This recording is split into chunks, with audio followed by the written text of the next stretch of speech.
Hey guys, today I'm going to show you how to be able to take a picture of your work so that you can put it into your assignment.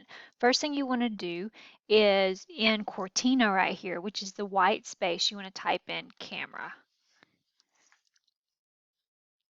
Here's our camera app. Next step, you want to place your work right in front of the camera.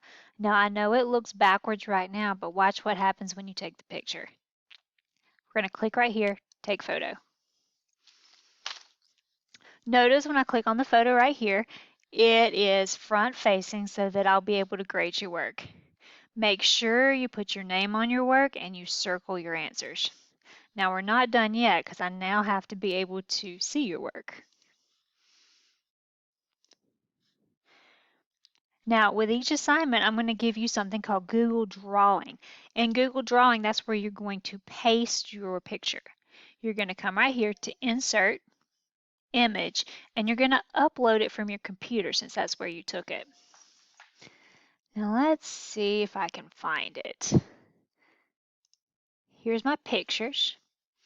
Mine save under camera roll. And notice right here, here's the picture I just took. Ta-da! From there, all you have to do is go back, click submit, and now I have your work to be able to grade.